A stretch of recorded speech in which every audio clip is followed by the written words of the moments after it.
School of Journalism. Welcome to Global Journalist. I'm Jason McClure. Our focus today is on instability in Yemen and the collapse of that country's Western-backed government. Yemen is a small country on the southern tip of the Arabian Peninsula. Unlike many of its neighbors, it doesn't have a lot of oil.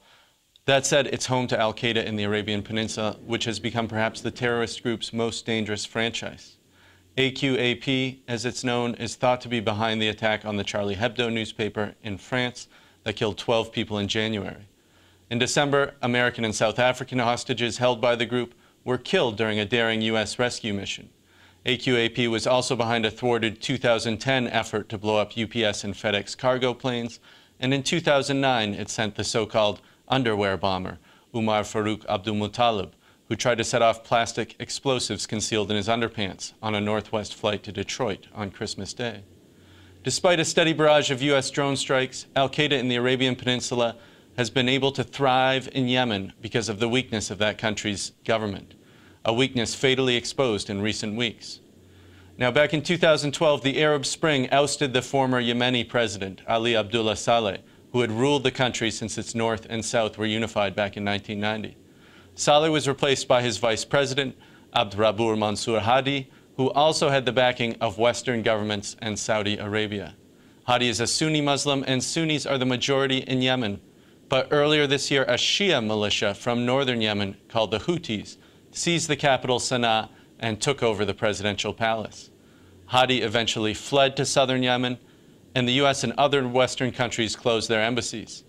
Meanwhile, Al-Qaeda has seized more territory of its own, and the semblance of a central government seems to have disappeared. The most powerful force on the ground, the Houthis, are thought by many to be backed by Iran.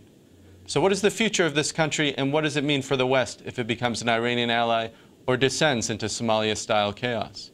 Joining me today to discuss from Gothenburg, Sweden, is Afrah Nasser, a freelance writer and former newspaper journalist in Yemen who went into exile in 2011.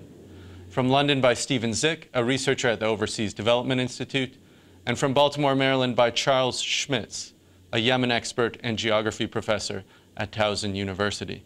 Welcome to all of you. Stephen Zyck, I was wondering if you could tell us first about what the sort of collapse of the Yemeni government has meant for Al-Qaeda in the Arabian Peninsula. You know, in February, we saw that they had captured a Yemeni military base in the southeastern part of the country. Does this create conditions where they can continue to expand? Any instability in Yemen creates opportunities for groups like Al-Qaeda in the Arabian Peninsula for a number of reasons, including that increased fragmentation among the country's security services, which have been highly fragmented among differing factions over the past several years, really means that there's less of a deterrent for AQAP and other groups. It also means that there will be a sustained reduction in external security assistance and military support, which has traditionally been crucial in enabling the Yemeni armed forces to tackle AQAP and other groups in the country. Furthermore, instability and the humanitarian crisis it generates and the reduction in socioeconomic indicators also creates even more of a fertile ground for groups like AQAP to recruit. Charles Schmitz, I wanted to ask you as well. The Yemeni government had been an ally of the U.S. in the fight against Al-Qaeda, had given permission for the U.S. to launch drone strikes there. What does their collapse mean in that regard? We see the U.S. has continued to launch drone strikes in Yemen over the past couple months. Yeah, drone strikes have continued, but it's important to point out that the Houthi movement is very anti-Al-Qaeda, and they have taken the campaign against Al-Qaeda stronger than perhaps any government in Yemen has done prior.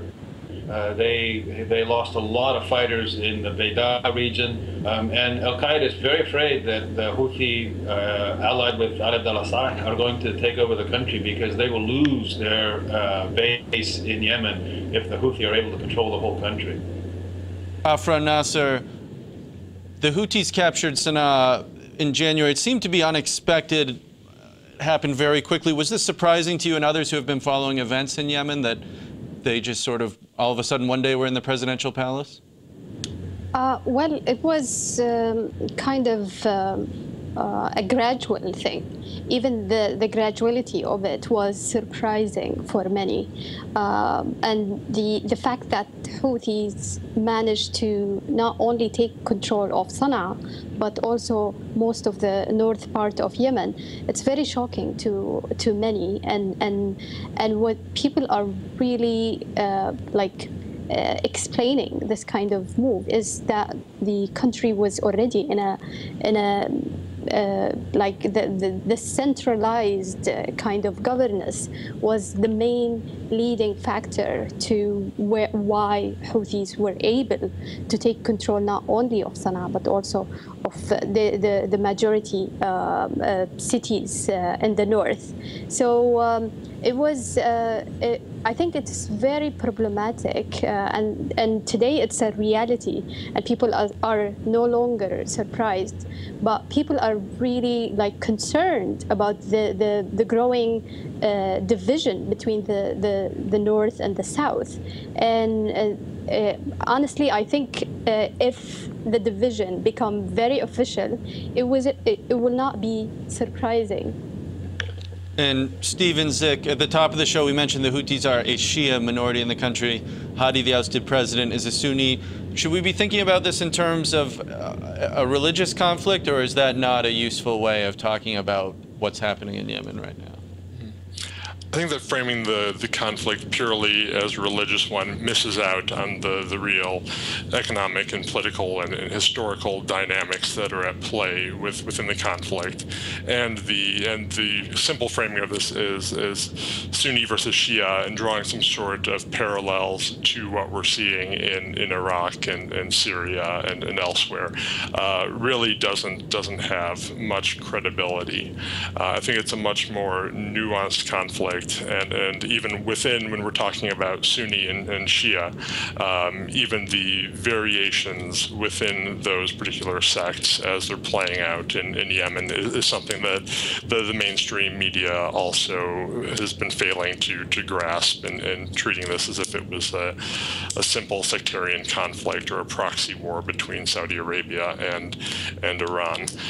That said, I do think, however, and I'd be curious to hear what the other speakers have to say, there is a real risk that as the conflict develops and as increasingly conservative Sunni groups in particular get further involved, and as Houthis start to cling more to the sectarian part of their identity as a movement, there's a chance that the conflict could take on increasingly sectarian overtones. Charles Schmitz. I'm sorry, Afrah, go ahead. But I just want to add about the sectarianism in Yemen. I think we need to be very careful when we analyze the situation in Yemen from a sectarian perspective, because sectarianism is very new to Yemen. Ali Abdullah Saleh, the former president himself, was from the Zaydi sect, which is within the Shia. The Shia sect. So it's not like a primary motive for creating this kind of sectarianism division. But I think what is very unique with the Houthis movement is that they are indeed a religious movement, but they are progressing with a political agenda, and they are really they come from a standpoint where they really want to bring political reforms, and that was the first steps when they started their takeover. It was really to create economic reforms to the country. So it's they are going with political motivations, not merely sectarian motivations. This is Global Journalist. I'm Jason McClure. On this week's program, we're looking at the conflict in Yemen and how the recent advance by the insurgent Houthi militia will affect the country for years to come. Joining me today to discuss from Gothenburg, Sweden, is Afrah Nasser, a freelance writer and former newspaper journalist in Yemen who went into exile in 2011. From London by Stephen Zyck, a researcher at the Overseas Development Institute, and from Baltimore by Charles Schmitz, a Yemen expert and geography professor at Towson University. If you're interested in more Global Journalist content, visit us online at globaljournalist.org. There you can read in-depth articles on international affairs and free press issues and download past episodes from our archive. We're also on social media. You can like us on Facebook or follow us on Twitter @GlobalJourn. Charles Schmitz, just recap what we know about the Houthi militias. There's been a lot of talk about them as being religious extremists in the media in the West. I do understand that their official emblem and slogan includes the words, "Death to America, death to Israel, damnation to the Jews." How threatening is this group to outsiders? Well, first, as strange as it sounds, the motto "Death to America" is not meant to be anti-American. It was a motto that was developed in the early 2000s that was really meant to attack Ali Abdullah Saleh, the president, and to call into question his authenticity, his Yemeniness. He was seen as backing the Americans. It was at the time of the invasion of Iraq. And this was meant to goad the president at the time, and it worked. The president went after the Houthis. We should say that the Houthis, when it began almost like a civil rights movement for the Zaidi Sada, which are a particular class of people in the far north who used to be rulers of Yemen before the revolution in 1962. And that when they were in their mode of opposing Ali Abdullah Saleh and sort of promoting civil rights, that everyone, Sunni, Shia, secular, everybody supported the Houthi. They were seen as victims of Ali Abdullah Saleh, and that as Afrah said, their demands when they began to move on the capital city, at that point in alliance with the former president Ali Abdullah Saleh, they were economic, they were political, saying that we need to end corruption and we need to end the economic, because the interim government of President Hadi was completely ineffective. Failing. Basically, they were failing. Yeah, and so the Houthi were able to tell the street, to tell people that they will bring real reforms. And in fact, when they came to Sanaa, what they wanted to do was put a technocratic government in. However, we should add that the Houthi movement has changed. It has moved from a kind of a Zaidi revival among young people in the north to more of a civil rights movement, and then more of an insurgency. And now they are trying to claim national power in the last year. And that's in alliance with the former president, Ali Abdullah Saleh. And it's also in alliance with the Iranians. The Iranians have played a role, particularly very recently. The Iranians promised $5 billion in economic aid, so the Iranians are definitely trying to establish themselves. We should say at the same time that while the Houthis have had military success, and they seem to be putting their military foot forward, and they could possibly take the whole country over. They're moving on the south. They may move on Hadramaut. There's always been a threat to move in Marib in the east as well. We should say that they know that they need to have political reconciliation. So they released recently some Islah people. They met with a group from the security minister in Saudi Arabia. They appear to be feeling out the possibility of maintaining some kind of political coalition with those people that are allied with Saudi Arabia, Islah, and President Hadi. Afrah Nasser, you heard Charles Schmitz just speaking about the role of Iran there. What do you make of the role of particularly Saudi Arabia and Iran in the conflict now? I think in external like intervention in Yemen or external relations are like very normal to our history. So international or external diplomacy with Yemen, it's not something new. Ali Abdullah Saleh used to be a good ally with Saudi Arabia while targeting... This is the former President Saleh. Yeah, while targeting when the Houthi movement started, he was allying with the Saudis to basically to crash their movement. So like to have this kind of external influence in the country, I think it's very natural. And Yemen really depends on external relations. And what I would like to see even in solving this Houthi led crisis is really to see more serious and responsible intervention, diplomatically wise, with the Houthis. I think there is a good news that Houthis are having an indirect talks with Saudi Arabia. So, and I wish that can include also the Iranis. I think with the kind of dialogue that's happening within the local political forces, we need also to have some kind of a system or some kind of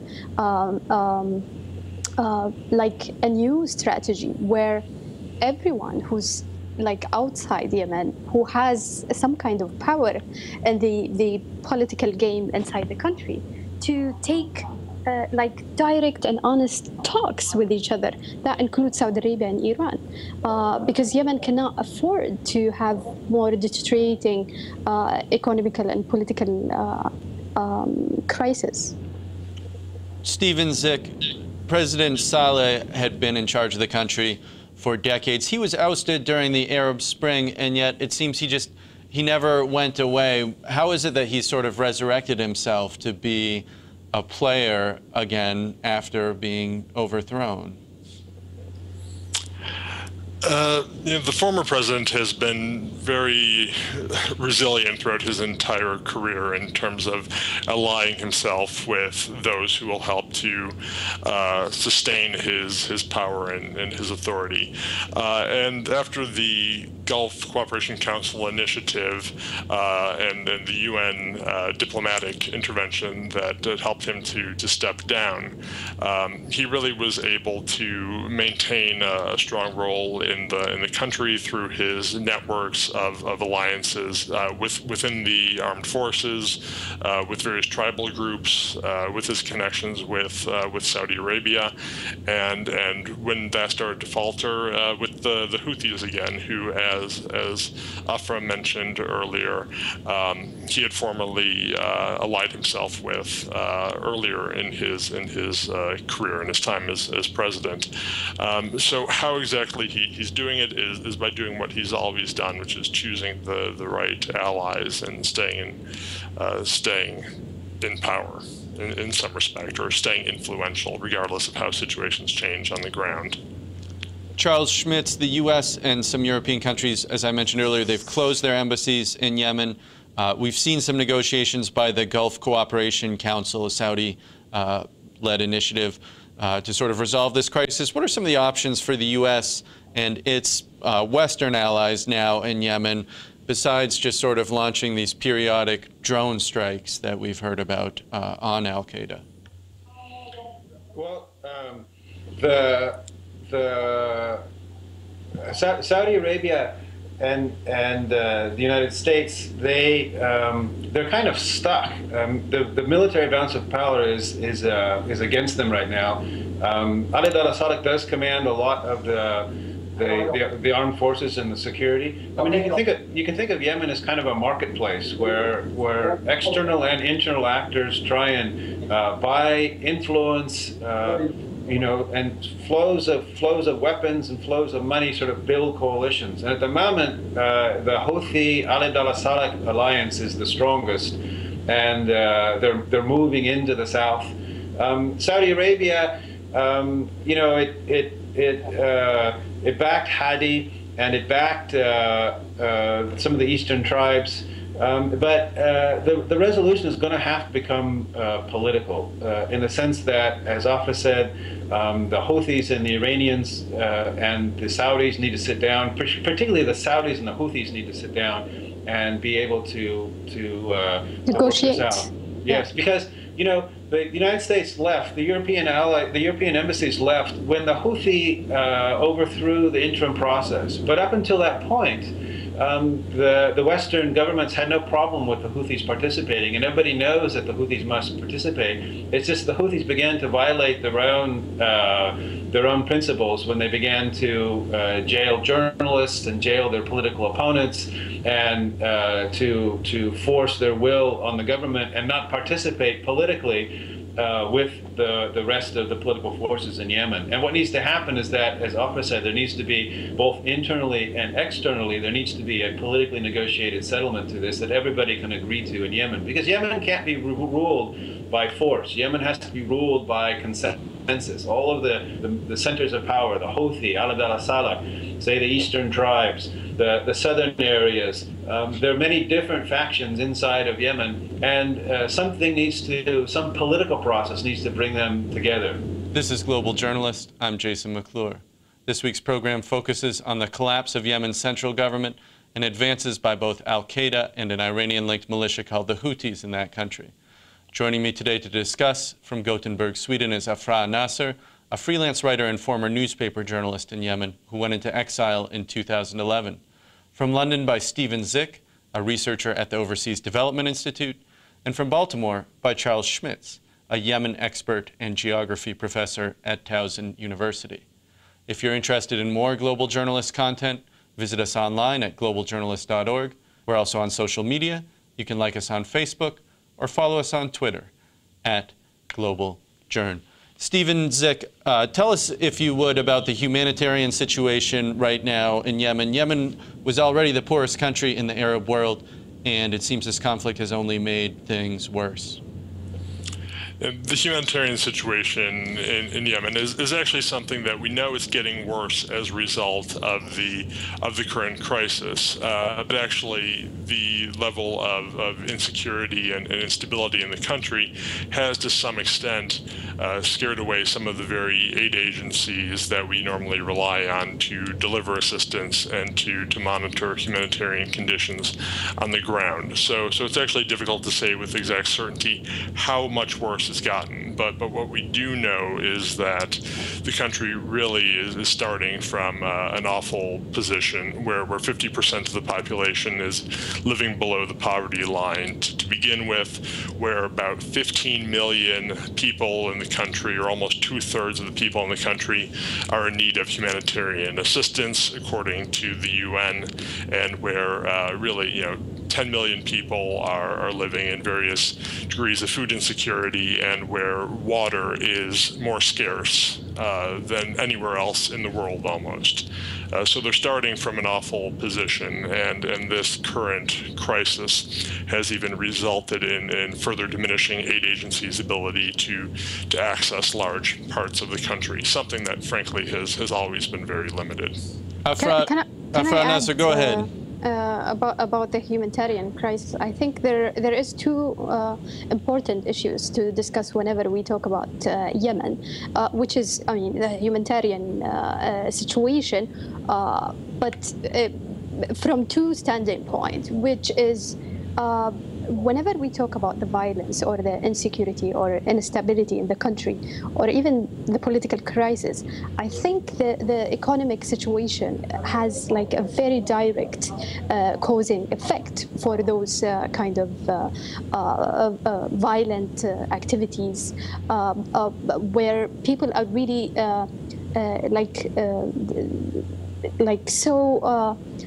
desperate to get food on the table, which many young people are they can be an easy target to be recruited in an armed or a gang, armed men groups, and whether we are with al-Qaeda or al-Houthi or with Ali Abdullah Saleh, it's easy to get mercenaries. So I think the poverty, the growing scale of poverty, is very important whenever we talk about the violence in the country.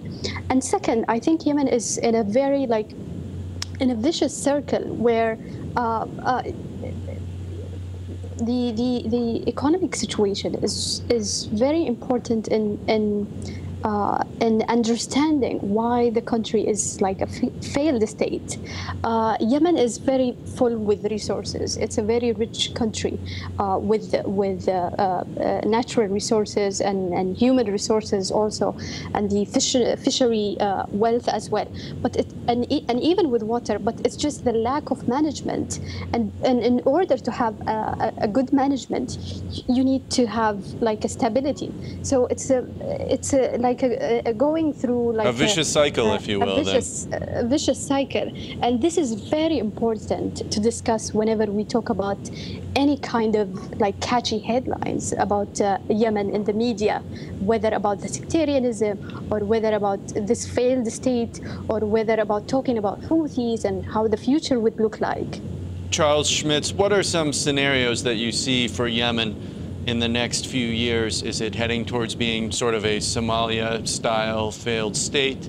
Is it likely to become sort of a Iranian Shia ally on the Arabian Peninsula, a continuing source of terrorism elsewhere in the world? Where do you see things going?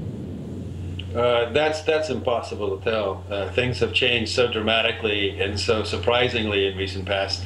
It's difficult to see where it's going to go. But I would say a couple of things. First, the Iranians are playing a big card right now. As Afrah says, the ability of somebody to come in with economic support is very important in building a political coalition. And if the Houthi can stabilize the country with Iranian support, that will gain them a lot of support domestically. The military situation seems to be leaning towards the Houthi. A lot of the troops that are in the south right now, a lot of the military units in the south right now are still loyal to the Ali Abdullah Saleh. The Iranians had a lot of connections actually with the Ali Salam Ubaid, the southern movement. And so the combination of sort of the Iranian-leaning southerners and the Ali Abdullah Saleh's inroads in the south already, it kind of leans towards their ability to militarily take at least the south. And the question then remains, what's the long-term political settlement? One of the reasons that Ali Abdullah Saleh fell was he failed to bring the South in politically after 1994 when they had a civil war and Saleh's forces conquered the South. So are we going to see a repeat of this sort of continued instability? We may see something not quite like Somalia, but sort of two factions that are neither able to completely defeat the other and then continue back and forth. Hopefully we'll see some sort of political compromise on this. I would say the Houthi movement are learning by doing. I would say that they're still trying to understand how to work politics. They're green at working politics. They don't have a lot of experience in politics. They have experience in insurgency. They have political. They have experience as a military group, but they're still working out their how to work politically. The fact that they That's all for this edition of Global Journalist, a production of the Reynolds Journalism Institute and the Missouri School of Journalism. Many thanks to Afrah Nasser, Charles Schmitz, and Stephen Zyck for joining us. Global Journalist executive producer is Joshua Kransberg, with assistant producers Rafaela Acovella, Joaquin Hernandez, Demi Walls, and Lakshna Mehta. Our studio director is Travis McMillan from RJI, and our audio engineer is Pat Akers of KBIA. For all of us at Global Journalist, I'm Jason McClure. Thanks for joining us, and we'll see you next time.